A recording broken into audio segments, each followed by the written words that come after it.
do nome do Senhor. Meus queridos irmãos, estamos de volta ao programa Unicresce no Ar, edição 1270. Parece que foi ontem, mas já são 27 anos editoriais. São 27 anos editoriais. Estamos no 27º ano editorial, aquele ano que marca o jornal, que tem 2 meses de um ano, mais 2 do outro, já conta como 2 anos. Então, são 27 anos editoriais e o tema de hoje, a salvação esperada. A salvação esperada, um tema profundo, um tema extraordinário, porque fala nos 2 aspectos da salvação. O nosso Deus, ele é misericordioso e bondoso e ele quer que nós tenhamos a sua bênção permanente na nossa vida. Ele, na sua infinita misericórdia, ele nos ajuda, ele nos ensina a estar na sua presença e ele deseja que nós tenhamos humildade para aprender, para nos render, nos colocar na sua presença e ouvir a sua instrução, que é para o nosso bem, que é para a nossa felicidade. Portanto, meus amados, é uma necessidade ouvir a voz do Senhor através da sua palavra. Nosso texto, Isaías, capítulo 31, os versículos de 1 a 9, que nós vamos ler e orar novamente. Ai dos que descem ao Egito a buscar socorro, e se estribam em cavalos, e têm confiança em carros, porque são muitos, e nos cavaleiros, porque são poderosos, e não atentam para o Santo de Israel e não buscam ao Senhor. Todavia, também, ele é sábio e fará vir o mal, e não retirará suas palavras, e levantar-se-á contra a casa dos malfeitores, e contra a ajuda dos que praticam a iniquidade. Porque os egípcios são homens e não Deus, e os seus cavalos carne e não espírito. E quando o Senhor estender a sua mão, tanto tropeçará o auxiliador, como cairá o que foi auxiliado. E todos juntamente serão consumidos.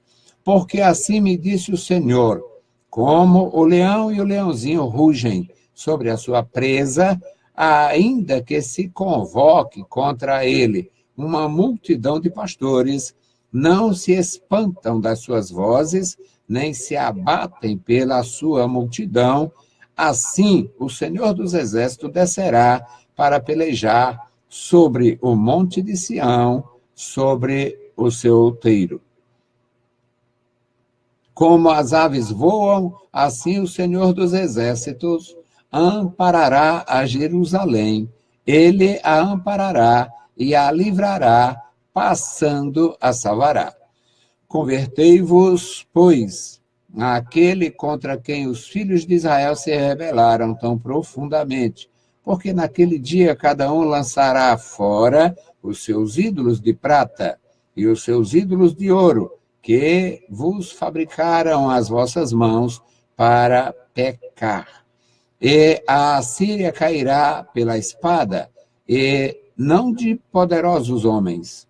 A espada não de homem desprezível a consumirá, e fugirá perante a espada, e os seus jovens serão tributários, e de medo passará a sua rocha, e os seus príncipes terão pavor da bandeira, diz o Senhor, cujo fogo está em Sião e cuja fornalha está em Jerusalém.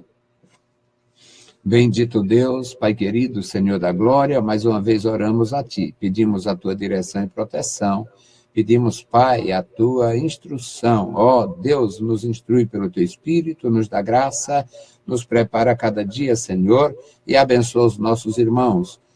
Senhor, te louvamos por esta conexão com o rádio.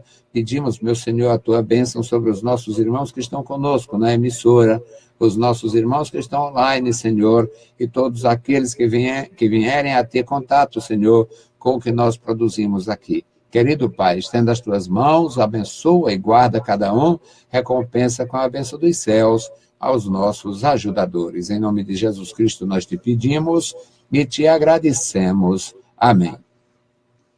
Louvado e exaltado seja o Senhor. Meus queridos irmãos, a palavra de Deus, ela escrita, a Bíblia Sagrada, principalmente um texto como este de Isaías, produzido há 2.700 anos, não tem muita facilidade para nós, principalmente quando já é feito versão para uma língua ocidental, no caso português, uma língua romântica, e não é muito fácil a assimilação. Não temos habilidade, capacidade, conhecimento cultural tal para lermos a Bíblia no seu original. E o original seria fácil para se ler hoje? Bom, eu não tenho respostas para isto.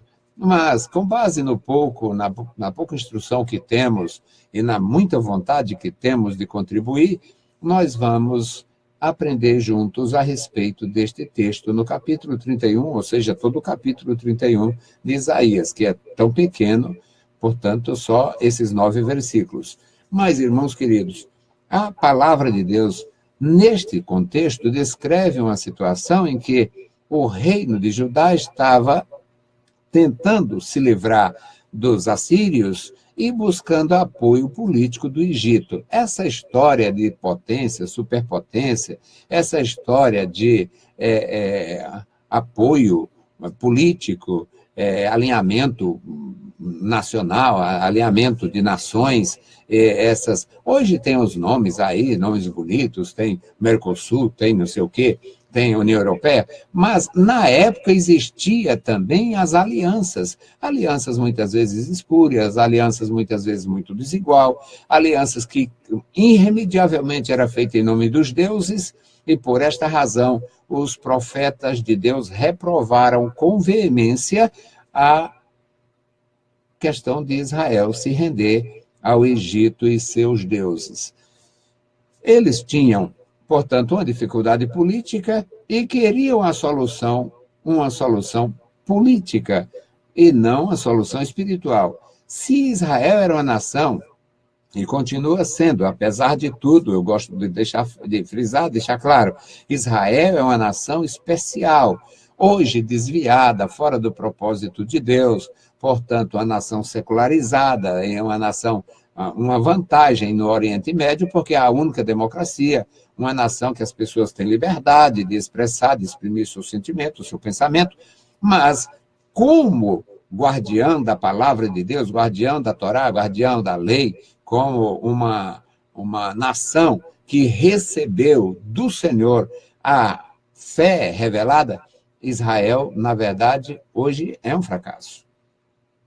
Israel é um fracasso. O aspecto espiritual de Israel é um fracasso.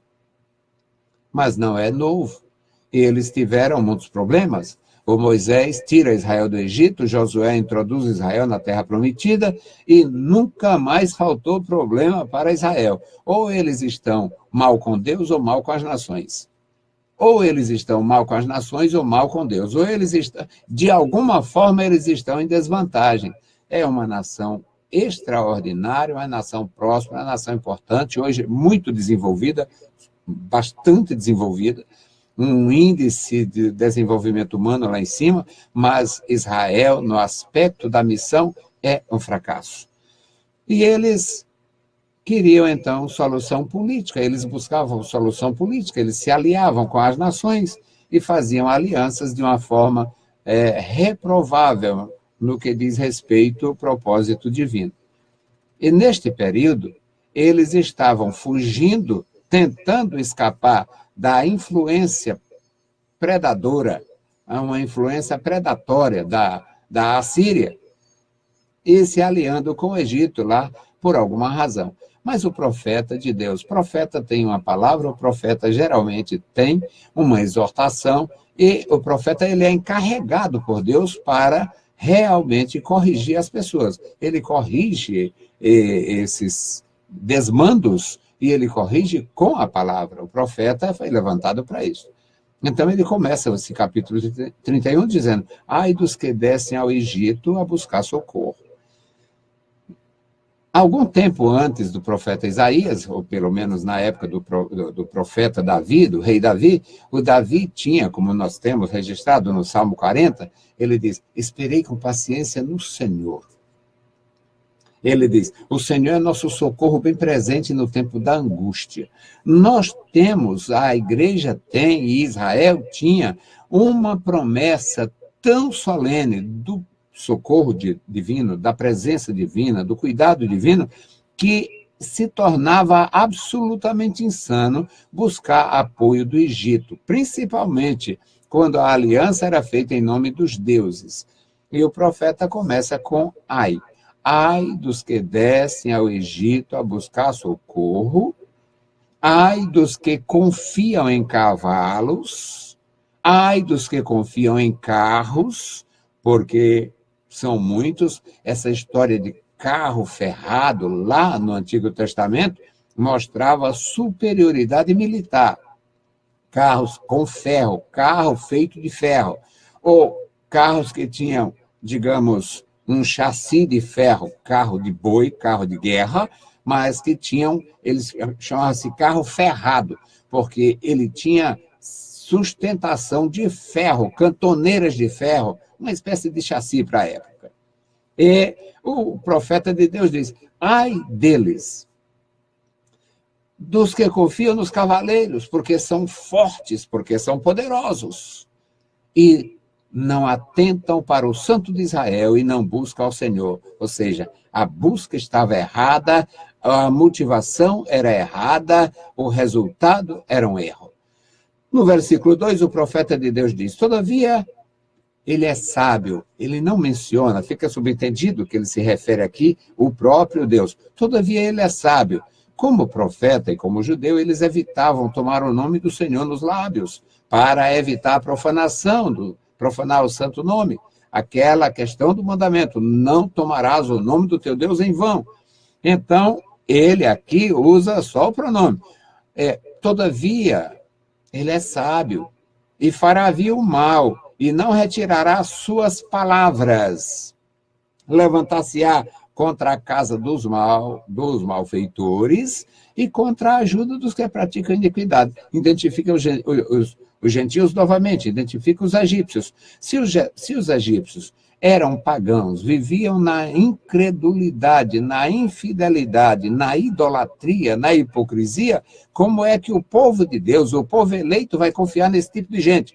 Então o profeta diz: ele é contra, ele se levanta contra a casa dos malfeitores, ele se levanta contra os que, a ajuda dos que praticam iniquidade. Ele é contra, ele se posiciona contra essas atitudes que vocês estão assumindo, que vocês estão tomando. No versículo 3, ele expõe da forma mais clara que não pode ter, não existe mais claro que isso. Porque os egípcios são homens. Ou seja, vocês têm problema com homens aqui na nação. Falta de preparo, falta de instrumentos, falta de tecnologia militar. Vocês têm um problema com homens aqui. E vão confiar nos homens do Egito? Os egípcios são homens e não Deus. Os seus cavalos são mortais, são carne, não espírito. Isso aqui é para entender. Cavalos, portanto, morrem na batalha. E, ora, existia uma carnificina.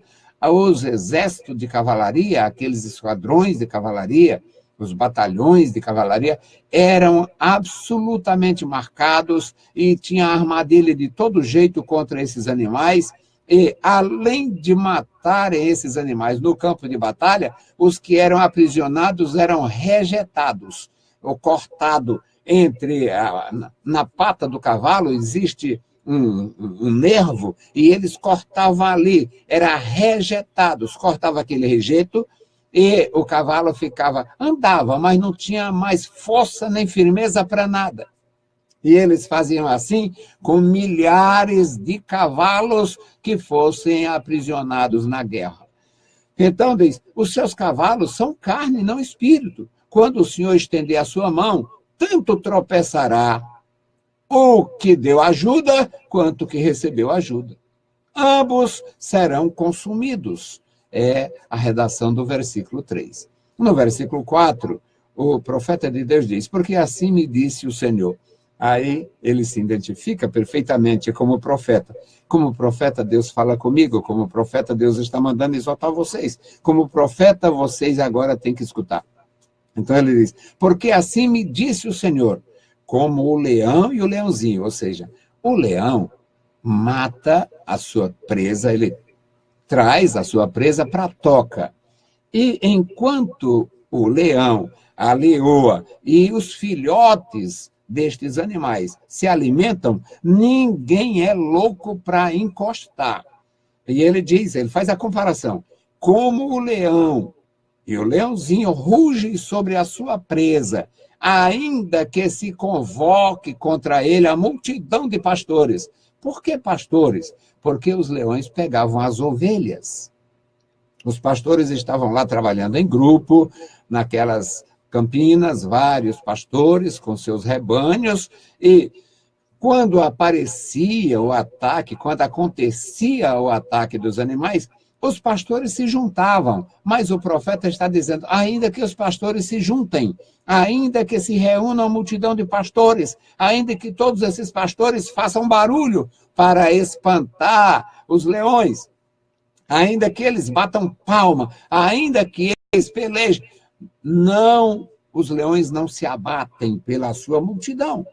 Assim o Senhor dos Exércitos, ele compara o próprio Deus, assim o Senhor dos Exércitos descerá para pelejar sobre o monte Sião e sobre o seu outeiro. Ou seja, não tem quem possa resistir à força de Deus, à decisão de Deus, à manifestação de Deus quando ele se levanta para julgar, para ajudar ou para reprovar. No versículo de número 5, o profeta faz outra comparação. Ele diz, assim como as aves voam, assim o Senhor dos Exércitos amparará Jerusalém. Ou seja, é impossível uma ave não voar. As aves voam.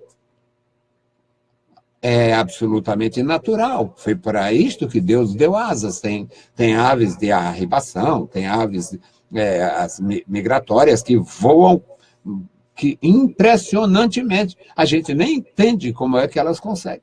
Mas o profeta de Deus, pelo Espírito de Deus, faz a comparação. Assim como as aves voam, assim o Senhor dos Exércitos amparará Jerusalém. Ele amparará a cidade, ele livrará, passando por ela, salvará. É o Senhor quem propõe, é o Senhor quem promove o bem-estar, e não o Egito. É o Senhor quem tem poder de salvar, de guardar, de livrar da força adversária, da força dos inimigos, da força dos assírios, e não o Egito. É a missão dos profetas. Hoje nós temos tudo falso, profeta falso, é uma cachorrada só, aí eu profetizo aqui, eu profetizo acolá, e tem em todo lugar, até na nossa maravilhosa Assembleia de Deus aparece essa patifaria. É, o profeta profissional, profeta de Araque, vem vender disco velho, produzido aí de uma forma que só Deus sabe como, qualidade zero, não presta para nada, aquilo mas para nada mesmo, não presta para nada. Aí o sujeito chega, dá uns gritos, uns glórias, eu profetizo isso, eu profetizo aquilo, tudo falso. Porque é falso mesmo. Profeta de Deus não profetiza o que o povo quer, o que o povo gosta. O profeta de Deus profetiza o que Deus determina. E aqui era a profecia para reprovar atitudes reprováveis. Ai dos que descem ao Egito. Ai dos que deixam de buscar a Deus e vai buscar o faraó. Ai dos que desprezam o auxílio divino e vai confiar nos cavalos e nos carros do faraó, nos cavalos e nos carros do Egito. Ai daqueles que se rebelam contra o Senhor. Isso é rebelião. No versículo 6 fica certo, fica absolutamente claro que o profeta vê como Deus vê, era rebelião. E ele diz no versículo 6, convertei-vos, pois,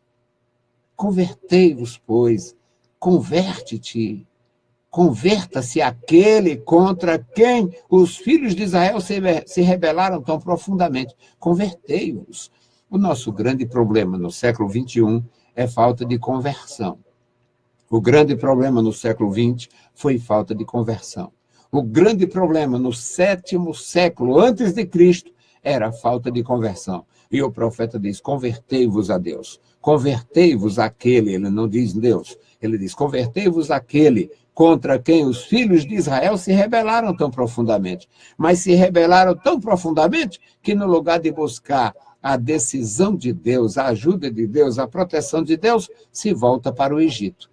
E agora ele vai falar absolutamente claro a respeito disso. Porque naquele dia, cada um lançará fora os seus ídolos. Era só o que o Egito tinha. Todos os contratos do Egito eram feitos em nome dos deuses. Tudo do Egito era feito em nome dos deuses. A colheita era feita em nome dos deuses, a semeadura era feita em nome dos deuses. O praguejar de alguém, quando o Egito queria lançar praga contra alguém, praguejava em nome dos deuses. E o profeta de Deus diz, esses ídolos de prata, ídolos de ouro que fabricaram com as mãos, eles fizeram isso para pecar. Isaías 31:7. É pecado, idolatria. Na verdade, a idolatria é o maior pecado que existe. Hoje nós temos a cultura, meu pai ensinou isso, minha mãe ensinou isso, nossa família toda é assim, pois vai para o inferno igualmente. É pecado, é corrupção, é maldição, e não muda porque a família toda aprova. Não muda porque o Brasil todo é idólatra. Não muda porque o catolicismo cresceu. Ainda tem aquelas ideias estúpidas. Ah, mas se for de Deus, cresce. Cresceu porque é de Deus. E o Islã é de Deus? E a idolatria é de Deus? E esta praga desta devoção maldita de Deus, que a nossa nação foi alijada, completamente alijada, espiritualmente alijada, moralmente alijada, e hoje aleijada. Portanto, meus queridos, isto é a palavra de Deus. O profeta de Deus tinha a mensagem de exortar, para exortar. No versículo 8, aí ele diz, a Síria cairá pela espada, ou seja, o grande medo de Israel era a Síria. A grande ameaça daquele momento era a Síria. Por isso eles estavam buscando apoio do Egito. A Síria cairá pela espada, não de poderosos homens. E espada não de homens desprezíveis, ou seja, nem a Síria ia cair por um poder que fosse superior a ela, e nem a Síria ia cair por um poder desprezível, ou seja, um exército de mercenário que aqui surgisse de uma hora para outra, não era nem uma nação mais poderosa e nem uma nação que não tivesse poder nenhum e contratasse simplesmente mercenários, que isto era muito comum na antiguidade. Mas o profeta diz, a Síria vai cair é pela espada do Senhor. A Síria vai cair é pela espada do Senhor. Eles vão fugir, fugirá perante a espada, e os seus jovens serão tributários, e de medo passará a sua rocha. Meio enigmático aqui. E os seus príncipes terão pavor da bandeira. Ou seja, vai acontecer. Deus vai operar. Deus vai operar livramento. Vocês não precisariam do Egito, é só se converter. A conclusão deste versículo 9 é, de medo passará a sua rocha, e os seus príncipes terão pavor da bandeira, diz o Senhor, cujo fogo está em Sião, e cuja fornalha está em Jerusalém. Ou seja, o propósito de Deus com a nação que ele prometeu a Abraão antes que nascesse o único exemplar daquela nação. Porque o pai da nação é Abraão, mas era velho e a mulher estéril. Deus faz a promessa, lhe dá o Isaque. O Isaque cresce e gera filhos. E o patriarca, o terceiro patriarca é o Jacó. E Deus, antes que houvesse concretizado qualquer desses nascimentos, qualquer dessas promessas, Deus já tinha prometido a vitória a Abraão E esta vitória não é pela força da espada, nem pela força dos cavalos, é pela obediência do homem e a fidelidade de Deus. Que Deus abençoe os meus irmãos, que Deus nos ajude, que Deus nos ensine a andar na sua presença, a confiar no seu amor, no seu poder, buscar a sua graça salvadora, a sua orientação. A palavra de Deus está disponível para mim, para você, está em nossas mãos. Que Deus abençoe e guarde cada um de nós. Bendito e eterno Deus, Pai de nosso Senhor Jesus Cristo, nós te louvamos, te exaltamos, bendizemos e agradecemos pela tua bondade. Senhor querido, obrigado pela igreja, obrigado pelo teu povo, obrigado pelos teus servos em todo lugar. Obrigado por aqueles, meu Senhor, que continuam profetizando pela palavra, profetizando pelo Espírito, profetizando verdadeiramente, falando do teu grande amor. Em nome de Jesus Cristo, Pai, nós te pedimos e te agradecemos. Amém. Saudamos a todos com a paz de nosso Senhor Jesus Cristo. Se o Senhor permitir, voltaremos amanhã e logo mais às 21 horas estaremos novamente no ar, através da sua Rádio Vida 98.3. 21 horas estaremos ali. Eu vou estar na reunião do Ministério, mas como não foi possível gravar o programa antes, eu vou sair com um pouquinho de antecedência e fazer o programa na FM. Deus os abençoe, leiam a Bíblia Sagrada e a graça de nosso Senhor Jesus Cristo repouse sobre vós. Amém.